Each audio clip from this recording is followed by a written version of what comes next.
Good morning, everyone. KJ here. It's been a rough week. We've had people in and out of this house. The tile is laid on the walls in the bathroom. Now we're going to go for the little glass leaves on the floor. I'll do a little short vid on that. Been super busy, y'all. Super busy. Wanted to get with y'all yesterday. It was just impossible to do. I hope everyone has been having a good week. You know, old KJ, I've been on this channel for some time now, and, I really don't know what your reasoning for being here. Mine is to get justice through understanding in the way that I know that to be. Now, for whatever reason you're here, I'm glad you're here. I hope you will take the time. Because, folks, here's the bottom line. The crime genre community. Is it just about what these criminals did? The adjudication of the whole, the trial, the punishment, and all that, and then it's on to the next one? Perhaps. Maybe that's all it's about, huh? But KJ wants to search a little deeper. KJ wants to use what little brain cells I have in my head, and I want to think about these things. And I also want to learn things along the way, and for you to educate me as well. And so I guess I needed to say that because sometimes I believe there are people that come and go on here for whatever reason, and I respect that. I honor that. But ultimately, y'all, on this channel, this open channel that does not monetize, we are here to get justice through understanding, whatever that means to you. Now, of course, there are people that come here and visit, and that's fine. I'm all for that. I want people to come when they want, or if they don't want to show up, that's fine too. In fact, whenever I open up a live stream, I don't expect anyone to be here, but I am hoping someone will catch me on the rewatch, because those rewatch people are able to take the time to do that. And that gives them an opportunity to travel down whatever road they want to travel down, whatever clues, whatever you can get out of it. Hello, good morning, Cindy Bullock. Hello, Love Always. Hello, Beach Lady. Hi there, Donna, since you should have been a detective. Now, folks, I said a long time ago that all I could ever do is just demonstrate who I am and how my mind works. And that I can't think of everything. That's why I've invited all of you on here for us to go over criminal cases and such. But I think I need to reiterate something as we move forward. And that is, there is a universally accepted justice definition that I think that, pretty much sums up man's law, right? Justice is the ethical and philosophical idea that people are to be treated impartially, fairly, properly, and reasonably by the law and by arbiters of the law. That laws are to be ensure that no harm befalls another, and that when harm is alleged, a remedial action is taken. Both the accuser and the accused receive a morally right consequence. This is man's law, y'all. Morally right consequence, huh? And merited, a consequence is merited by their actions, i.e. due process, okay? That's in a nutshell. But justice is a legal structure of system that is designed to judge in a general sense who should be afforded a benefit or a burden when the law is applied to a person's factual circumstances.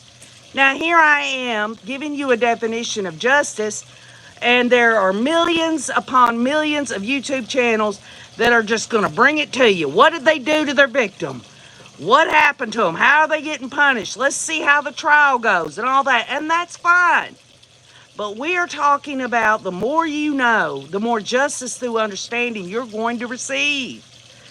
Justice, obviously, when it's broke down in this system, it's conferred upon a judge of the United States Supreme Court, the federal courts of appeal, and the state court of appeals here in the United States. How it is in other countries, it depends on how their laws are set up. Now, I'm done with that, I guess what you call generic thing, that we all kind of say, yeah, that's kind of the way it is and this and that, but I think you and I both know justice runs a little bit deeper. And I'm not saying we all have the same embrace on what that justice is, justice through understanding, but I will say this. You can take criminal cases and you can prove a bigger point. This whole idea of truth, logic, common sense, your gut feeling, and a little psychoanalysis, that's not a catchphrase. I've taken each one of those. Opie, chill out. Chill. Be nice. Sorry, y'all. Opie's out here on the deck with me, and they're moving stuff in and out of the house. There's nothing I can do about it. So, keeping this in mind, Opie, stop it. I'm just going to ignore him, y'all.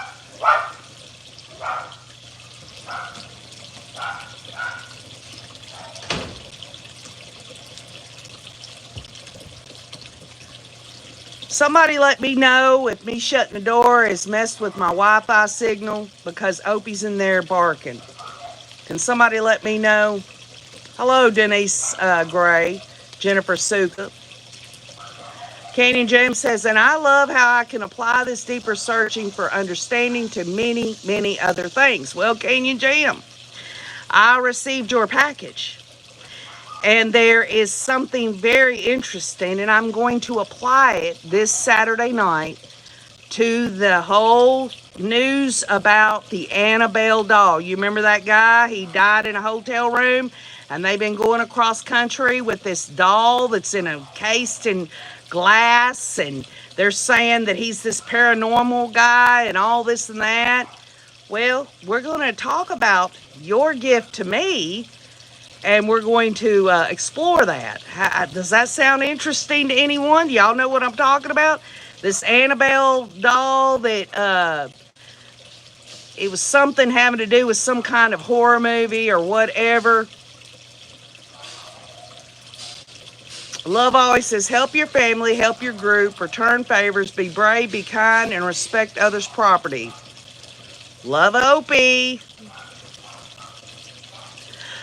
Avery's Art. It's not going to be scary because KJ doesn't see these things the same way that I don't watch horror movies. I per se do not believe in the paranormal or anything like that.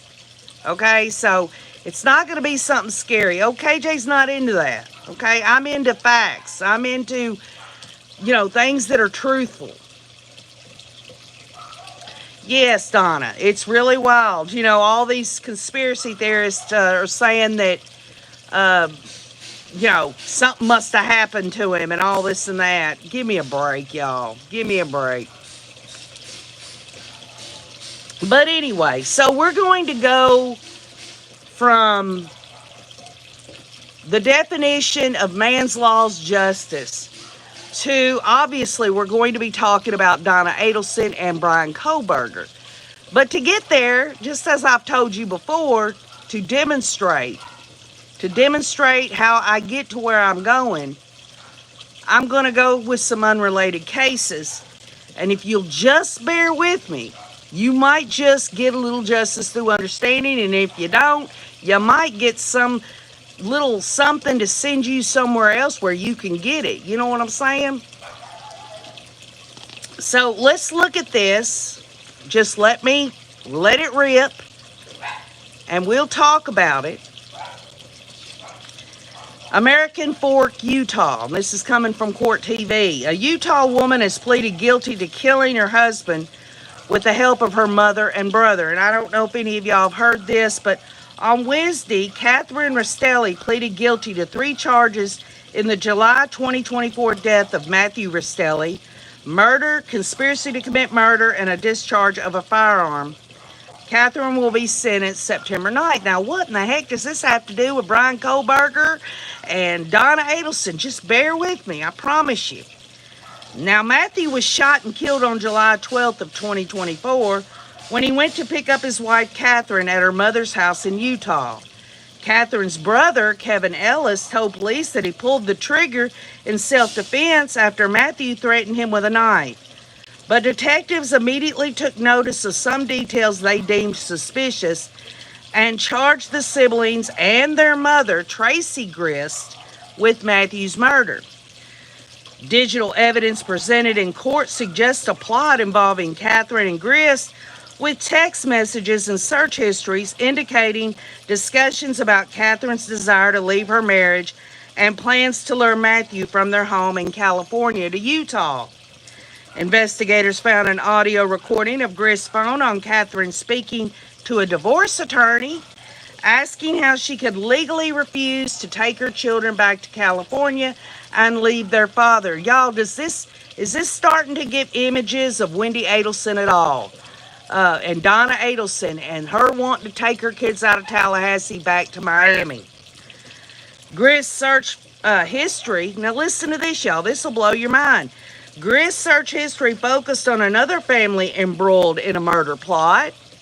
Beginning on June the 5th, Grist searched for Catherine McBanawa, a key player in the murder of FSU professor Dan Markell. In that case, Markell's former brother-in-law, Charlie Adelson, was convicted of plotting his murder for hire, and Adelson's mother, Donna, is scheduled to stand trial on the same charges in August. Grist searched for an episode of Dateline focusing on the Adelson family, as well as the search terms, "Where was Donna Adelson arrested?" Now, what does that have to do with anything? Well, how about this, y'all? Today we are going to talk about the implications of the crime genre and how this can affect Brian Kohlberger and Donna Adelson in the long term. We go from there. How about this, y'all? Tomorrow, Becky Hill. Y'all remember old Becky Hill from the Murdaugh trial? The former Colleton County Clerk of Court during Alex Murdaugh's murder trial has been charged with multiple felonies, including perjury, obstruction of justice, and misconduct in office. These charges stem from allegations that she tampered with the jury, misused public funds, and lied under oath during a hearing regarding the trial. Now, what does this got to do with Brian Kohlberger and Donna Adelson? We'll just continue on, y'all. She has a hearing tomorrow on these charges. She faces charges in both Colleton and Richland counties. She is accused of leaking a confidential court information to a reporter and potentially hindering an administration of justice. She's also accused of she's charged with lying to Judge Toll during a hearing about alleged jury tampering. Also, she's got misconduct in office. This involves allegations that she misused public funds, including giving herself, y'all, unauthorized bonuses and using her position, y'all, to promote a book about the Murdaugh trial. Now, Murdaugh's legal team has argued that Hill's actions may have prejudiced the jury, and these charges could be relevant to his appeal of his conviction. So we go from this one Utah woman who was looking up Dateline stuff, all right? She was looking up Dateline stuff. You know, the crime genre, y'all. Now we've got a book about the Murdaugh situation. Then this Becky Hill's alleged interactions with jurors during the trial have been a point of contention, with some jurors claiming she influenced their decision to find Murdaugh guilty. And while a judge denied Murdaugh a new trial, now listen up, based on Hill's conduct, she did acknowledge Hill's potential for dishonesty and attraction to celebrity, And y'all, Alex Murdaugh has got other appeals. And just because this one was denied by the state judge does not mean that he's not going to get another shot at it. Hill has denied the allegation and claims her actions were not intended to sway the jury. The charges also involve her book, y'all, Behind the Doors of Justice, The Murdaugh Murders, with allegations that she used her position as clerk to promote it. And they also found that she had plagiarized stuff and all of that. So we go from Dateline. Now we've got a Murdaugh book, and we got this dang woman, this Becky Hill, who's got a sole trusted position as the county clerk in all of this. Now, what are we going to from there, y'all? We're going to Donna Adelson. The chief judge for Florida's Second Judicial Circuit has reported Leon County Clerk of Court Gwen Marshall. Y'all, here's another county clerk. This judge has reported her to the Florida Supreme Court, claiming neglect of duty, y'all.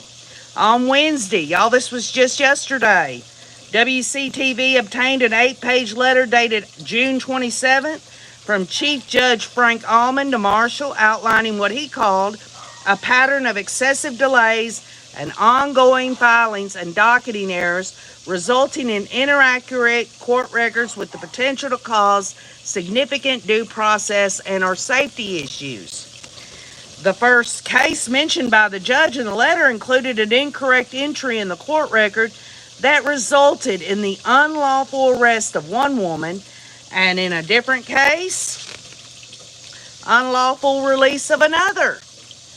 Allman also cited instances in which the clerk failed to enter or clear arrest warrants in a timely fashion and failed to enter transport orders to bring inmates to scheduled court hearings. Quote, while some of the mistakes and delays outlined above have been addressed after the fact, many of them are ongoing, Judge Allman wrote. In the aggregate, they demonstrate a systematic failure to perform core responsibility of the clerk's office, issues that may carry serious due process, y'all, implications. In a statement to WCTV Wednesday morning, Marshall said, while we maintain the utmost respect for Chief Judge Allman, we must respectfully dissent from his characterization of the facts. A comprehensive and substantiated response will be submitted directly to the Florida Supreme Court for its consideration. The clerk's office remains committed to fulfilling our duties to the public. Now, what does that got to do with anything? You know Becky Hill, right? She screwed everything up because she wanted to make money on a book of Alex Murdaugh's trial and all of that shit, right? Well, how about this? Two of Tallahassee's high-profile cases were noted in the letter. Though neither defendant was mentioned by name, the cases mentioned include suspected Florida State University campus shooter Phoenix Ickner. Oh, what does that got to do with Donna Adelson and Brian Koberger? But the other one was, y'all, Donna Adelson, who's accused in murder for hire of her former son-in-law, Dan Markell. You think Donna Adelson ain't got money out her ass to damn do something about this? You think that this woman who is the clerk there, I'm not saying this woman wants to write a book, but who the hell knows? In the case of Adelson, the chief judge said sensitive information sealed by the judge was erroneously made publicly accessible by your staff. In two instances, including one which the information was accessed and shared on YouTube the same day. State Attorney Jack Campbell said the paperwork delays can cause issues. When you're having that much stuff lost in the shuffle again, these people should have their due process and either take their punishment, move on, be acquitted, move on. The victims should have resolution to their cases. We have to have that organization, and that's where ultimately the responsibility lies with the office of the clerk. As of Wednesday afternoon, we have reached out to Adelson's attorneys, for comment and are awaiting a response, and you can make damn sure that they're going to respond, y'all. All because this clerk is allegedly neglecting her duties. Just as Becky Hill had the motive to make money. I don't know that this clerk, if this is an allegation, don't know that it to be true, but I guarantee you this, no judge is going to write a letter to the Supreme Court unless he's got the goods, okay? A new book on the University of Idaho murders attempts to lift the veil of secrecy that shrouded the case, revealing what those closest to the students believe was the motive behind admitted killer Brian Koberger's brutal murder. We are going right into it. We got this Patterson guy, along with this woman, has brought out this book, and make no mistake, y'all. If you just put in the search engine, Brian Koberger, there was no trial, so what has to happen? There's got to be some kind of resolution, right? People have got to get that insatiable appetite of what happened, how it happened, what could be learned, because there is no trial to help out in the situation. Best-selling author James Patterson and the investigative reporter Vicki Ward teamed up for a new book release on Monday, The Idaho Four, An American Tragedy. The book not only poses a potential motive, but also sheds light on Koberger's life before the killings, and follows multiple points of views of the timeline of the crime that sent shockwaves through Moscow and skyrocketed to national attention. And Patterson says, for people who have followed this story, we wanted to give them closure. Well, I'll tell you what, maybe that's true, but I guarantee you this, Patterson's going to make a lot of money. This Ward woman's going to make a lot of money, just as Becky Hill there wanted to make money. And because she was negligent, doesn't mean this other woman is negligent with the motive of trying to make money. All I'm saying is this is where we are getting to. We are getting to now. Stephen B. Epstein, author of Extreme Punishment, the chilling true story of acclaimed law professor Dan Markel's murder. Okay, we're going from there. We're going from Brian Koberger back to Dan Markel. And it says, meticulously researched and beautifully written, Extreme Punishment is now the definitive account of Dan's life and death, the standard against which all future tellings will be measured. Well, obviously they're not thinking about Ruth Markel, who released a book and should have damn well done it, and I'm glad she did. She's the definitive. She's the one. That is the telling of Dan Markel's life and murder through his mother, Ruth Markel. But no, we've got a dude here, Stephen B. Epstein. And y'all make no mistake, if you want to read these books, more power to you. What I'm trying to say is because of not only errors within the adjudication process, i.e. the court system, the county clerks and stuff, now you think about this. You think that Donna Adelson's defense attorney, so she's paying out the ass, ain't going to comb through every damn word of any of these books to find anything? Let me give you an example. How about this? Try this on for size. You think Donna Adelson's attorneys are not going to look at this passage in this book where it says, if you remember back to a time when there was a turf war between the Tallahassee Police Department and the state attorney's office, even though they had drafted a probable cause affidavit and leaked it only for Charlie. They leaked it, y'all. They leaked it only for Charlie. These authors are not thinking about these defense attorneys and these appeals processes. They are saying in their book that the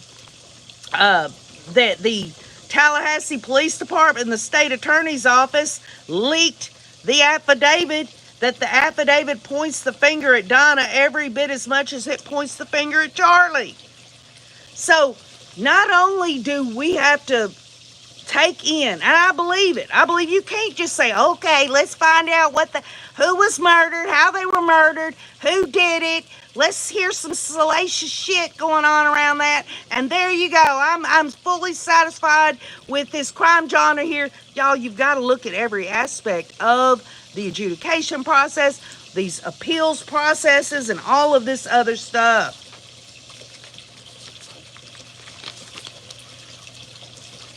So how about this, y'all? Today, Bryan Kohberger and his attorneys are back in court Thursday to argue against lifting a gag order in his high-profile quadruple murder case. In their filings submitted one day after prosecutors withdrew their opposition, Kohberger's defense argues that the non-dissemination order should remain in place through sentencing scheduled on July 23rd, that's next week, to protect his rights and ensure safety for all involved. So you guess you can look it up on YouTube. It's going to happen today. And I'll tell you this, if this judge doesn't keep this gag order in place until after sentencing, it's pathetic and it's wrong. If these people, the media, all these book authors and all this shit can't wait just another week to learn all the goodies so that he can get through sentencing, they can kiss my country ass. This judge needs to keep that gag order in place. Now, I know some of y'all are like, KJ, transparency, folks. We're talking about, you might be saying, oh, KJ, he's waived all appeals and all that. We'll get to that here in a minute. One thing that blows my mind is have all these murderous people had so many resources, and yet this is how they choose to spend their energy. So pathetic, says Canyon Jam. I really don't know much about this case until I learned more because of this channel. Well, Canyon Jam, it's not that it's like totally and completely thorough. Every case that we study, a lot of times I'll use a case to apply it to something else. Yes, Jay says that we can wait another week, and I'm all for knowing anything. I mean, there isn't a trial, and I think that there's a lot of answers that can be, there are a lot of things. Well, this Patterson fella, he said in one of his interviews, all of you that was disappointed that there wasn't no trial, buy this book because it'll have all the answers. It don't have all the answers. And this bullshit that he's got the answer of Bryan Kohberger's motive, that's a crock. In fact, OKJ is still putting together my theory on Bryan Kohberger's motive. And it's still just a theory. It's not fact, but I can take facts and put them together, and you can see how I would come to that conclusion. But generally, because of Bryan Kohberger, okay, he's waived all appeals. You think that's it, cut and dry. So the question really is if they waive their appeals and they go off to life in prison and all this and that, you cannot get out of prison after waiving your right to appeal, right? Waiving the appeal means you agree not to challenge the conviction or sentence, but it doesn't automatically trigger release either. You should still need to serve the sentence imposed by the court unless other factors like successful compassionate release, y'all, or computation by a governor are involved. Now, here's a more detailed explanation of why I'm going from this, okay? You got, if the judge, he releases this and everything before the sentencing, Bryan Kohberger could back out of the plea agreement. It's highly unlikely, but he could. Y'all think Bryan Kohberger doesn't realize everything that could possibly happen, even if he waives appeals? When someone waives their right to appeal, they are essentially giving up the opportunity to challenge their conviction or sentence in a higher court. In most cases, even with a waived appeal, you still will be required to serve the sentence you were given by the court. But there are exceptions, though. There's compassionate release. If the individual has a serious medical condition or is elderly and meets specific criteria, they may be eligible for early release through compassionate release. And this goes for that damn asshole Chad Daybell as well. Commutation by a governor. The governor or other relevant authorities can grant a commutation, which reduces or eliminates the sentence. It is rare, especially for serious crimes, but y'all, look in California, the Menendez brothers. And some of y'all are on both sides of the fence of that. But they're considering letting them go, and how many other people have been let out? How about this, y'all? Idaho Code 20-1006. Idaho has a process for compassionate release. It allows for the release of prisoners who are permanently incapacitated or terminally ill, and who the Idaho Commission of Pardons and Parole reasonably believe no longer poses a threat to society. Also, there's habeas corpus. In some cases, a writ of habeas corpus can be filed challenging the conditions of imprisonment or the legality of the detention itself. And make no mistakes, even though Brian Koberger, he knows all about habeas corpus. And that is not an appeal. That is habeas corpus. That's a different vein of anything. So he could still do it. Prisoners must be permanently incapacitated, not necessarily terminally ill. So Brian Koberger, say he gets put in a wheelchair 20 years down the road, or Chad Daybell gets his ass stomped and gets paralyzed from the waist down. Compassionate release? Who knows? Probably not, but it's still a possibility. Now, the commission in Idaho must determine the prisoner no longer poses a threat to public safety. The commission is required to report annually to the governor and legislative committees about these granted medical paroles. Now, you might think, okay, KJ, you're talking about stuff that's nearly impossible. Well, folks, they medically cleared in Idaho someone in 2019 and someone in 2020. And I didn't click on that, but it says while Idaho has a process, it is rarely used. For example, only one person was granted medical parole in both 2019 and 2020. The rules don't clearly define, y'all, in the law in Idaho, what constitutes permanently incapacitated, creating uncertainty. In other words, because Idaho has not got everything specifically ironed out in the code, because words matter in code. They even give it when it comes to people being released medically and stuff, they give them a D. In other words, they shouldn't release them, but they're giving them a D. They don't give them an F on this national database thing. And the rules also lack guidance on how the commission determines if a prisoner poses a threat. Now, in my opinion, Chad Daybell, that freaking crazy-ass SOB, it don't matter if he's in a wheelchair or laying flat on his back in a bed. As long as he's got that crazy-ass cult mentality, he is a danger to society. They should let his ass come out in a body bag. Brian Koberger, you think this guy with his history, and we're going to talk about that, about why I think that Brian Koberger planned all of this knowing he would get busted. I'm telling you, y'all, this has everything to do with the possibility that one day Brian Koberger could be let out of prison, regardless of whether he's waived appeals. If you kill even one person, let alone four, and get caught and convicted, you are going to prison. Right. Well, I agree with that. Yes, Canyon Jam's talking about Brian Koberger's sentencing, along with Lori Hussey Daybell's sentencing. Just think about that. Think about, it depends on state to state, but I homed in on Idaho.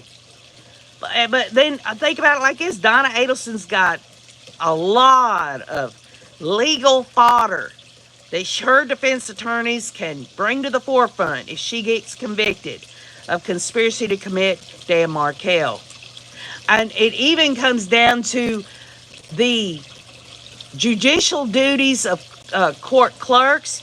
It comes down to the moral and ethical, wherever that's supposed to be, of these news organizations, Datelines, all of that. And I get it, y'all.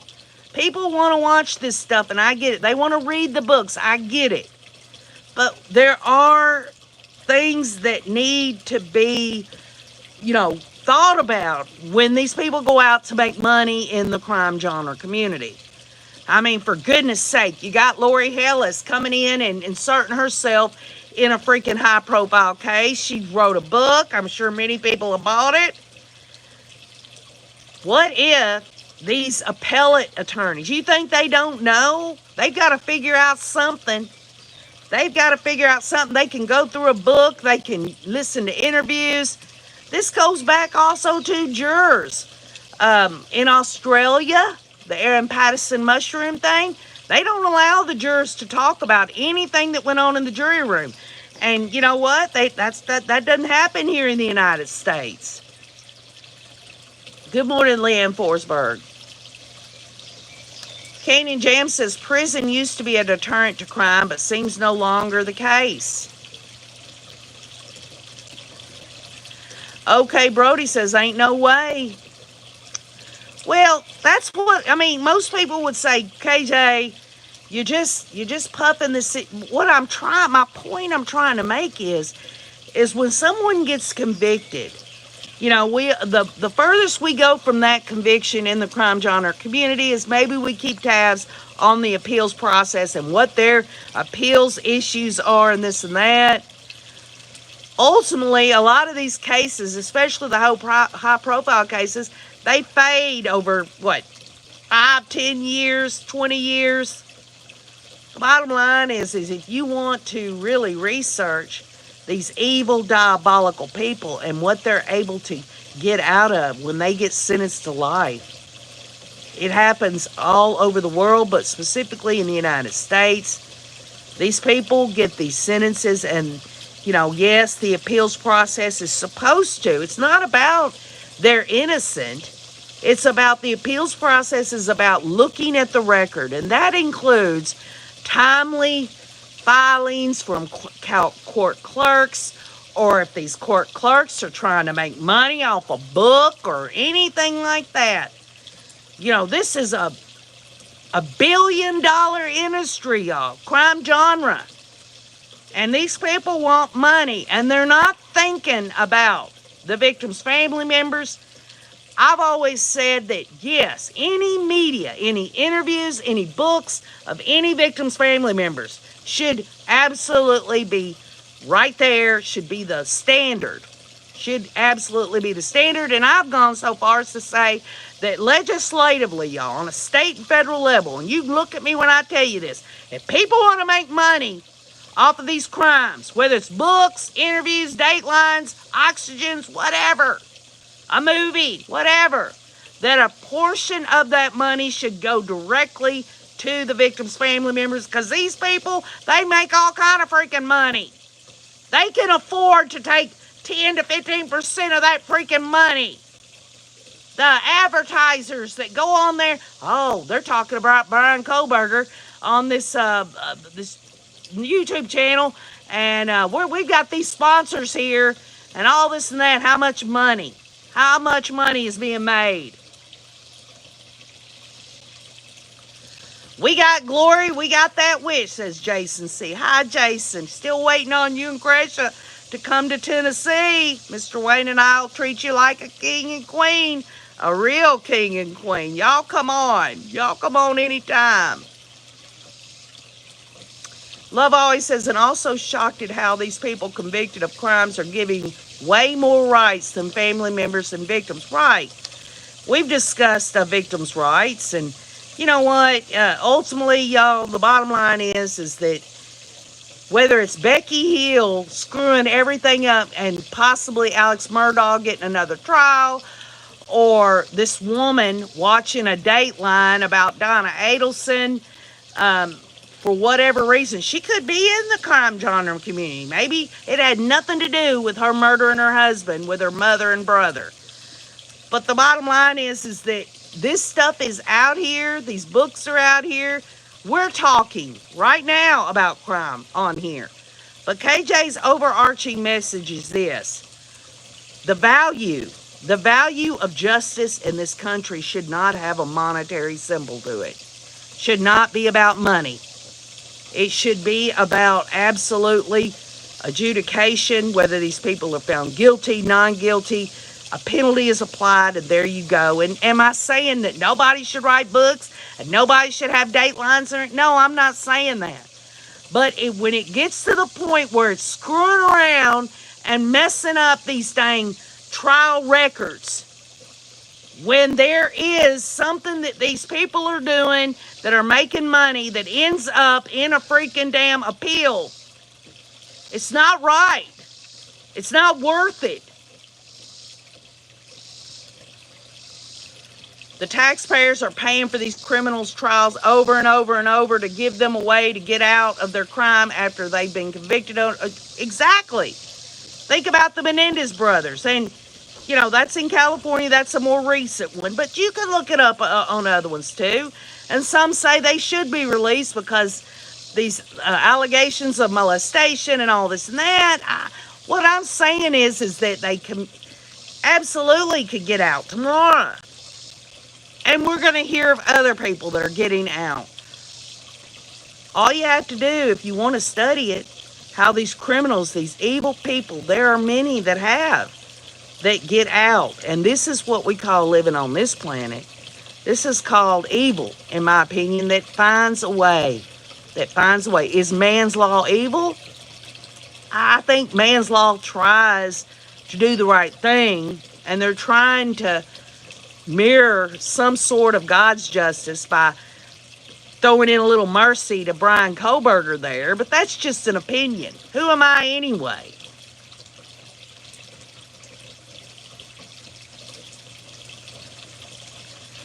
Oh, well, that's fine, Cindy Arnold. My sentiments are the same as yours. Although, before that happened, I knew there was a problem. It's all about the money signs. It's all about it. Now, you know, we're in the crime genre community. We consume this stuff. Is there something wrong? Should we stop doing that? No, because here's what I say to all of y'all. The reason that I follow these criminal trials is, number one, I want to see justice for these victims' family members. I genuinely, sincerely care about these victims' family members. If I haven't proven that over nearly 6 years by now, if y'all had told me 8 to 10 years ago I'd have a YouTube channel in the crime genre community, I'd have laughed my ass off. The bottom line is I'm here to get a little justice through understanding. I want to use what little brain cells I have. I want to learn. I want to share. I want to share myself with others. There has to be more than the crime, the charges, the trial, the conviction, the sentence.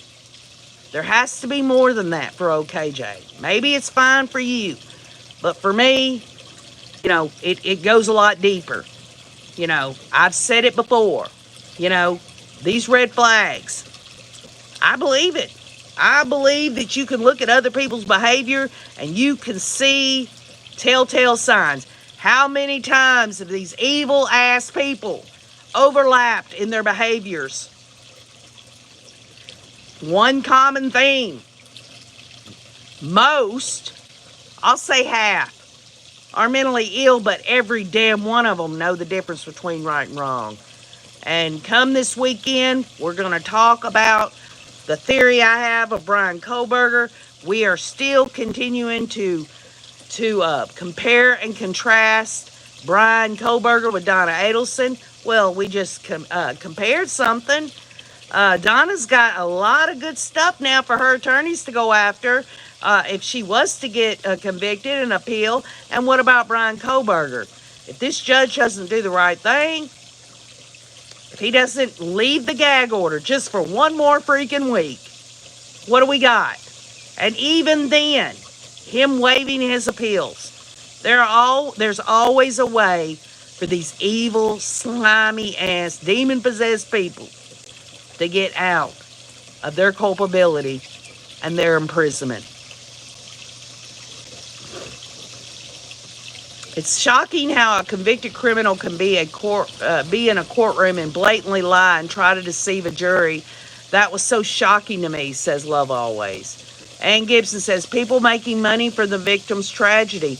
Well, I'll tell you what, I'm not saying that people can't make money off of their talents as far as writing or, being not a celebrity, but one of these people that do podcasts and things like that. But wouldn't it be nice if these people showed a little freaking morality and said, you know what?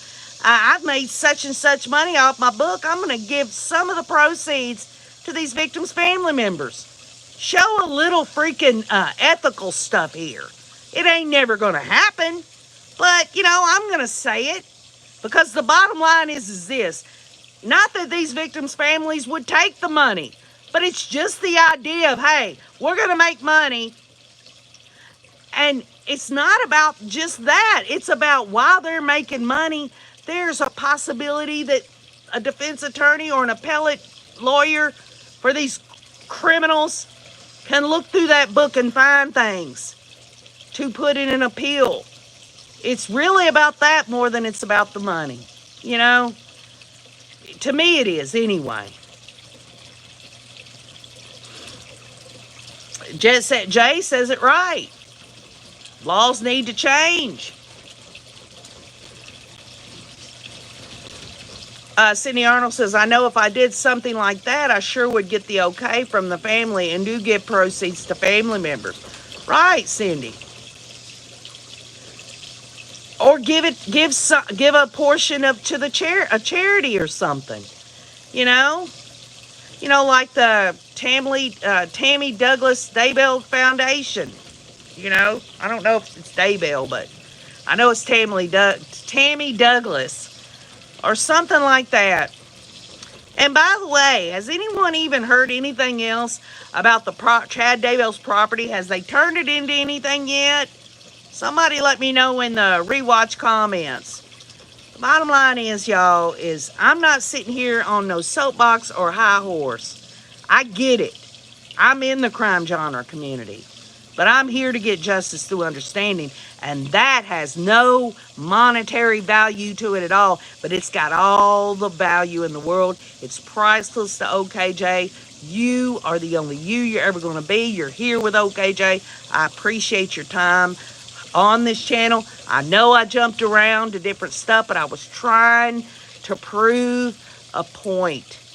Whether it's something within the adjudication process that can be listed in appeal, or some of these people out here that are promoting books or movies or Dateline series or whatever, things can happen. Things can happen to set these criminals free, or at least give them a good shot. Even Brian Kohlberger waiving his appeals. Something could happen, and usually does. Donna says nothing has been done with the property, not even mowing, no trespass signs. Well, there you go. Thank you, Cindy. I could come on here and just say, this is what happened, and this is what I think of what happened, and all this and that, and that's fine. But I'm looking toward the bigger picture within me of justice through understanding. Love always says, for the internet, I can understand writing books about crimes, but times change, and now it seems writing a book, especially during a trial, seems greedy and heartless towards the victim. And you just think about it. I'm just giving an opinion here. He's a really great writer, this Patterson fella. Boy, they sure did roll that out quickly, didn't they? Didn't it just roll right out? Slap his name on it. Everybody's like, oh, that's the Patterson guy. He's a good author. You just never know, y'all. These are my opinions. So anyway, join me Saturday evening, because I'm going to get with y'all on something very, very interesting that Canyon Jam sent to OKJ. I'm going to give you I'm gonna give you a little hint here. Um, this Annabelle doll, whatever, that's supposed to have all this evil in it and everything. Well, what if OKJ got a Lori Daybell doll? Does that have a bunch of evil in it? Or is it that Canyon Jam took the time and effort out of her own sadness over a case to create something that she did all herself? So we're going to talk about it. Hope y'all will join me Saturday night. I think you'll enjoy it. OKJ has a little theatrical stuff that I'm wanting to share with y'all to kind of prove my point. Justice through understanding means a lot of different things to a lot of different people. And the way that we demonstrate and express what justice is to us through our own eyes, just remember this: the eyes are the mirror to the soul in my faith. And I hope you'll join me Saturday. Thank y'all for being patient with OKJ with all this remodeling going on. Just know that we will get justice through understanding. Y'all have a great day. Leave comments. Leave the comments. That helps me. I love you all.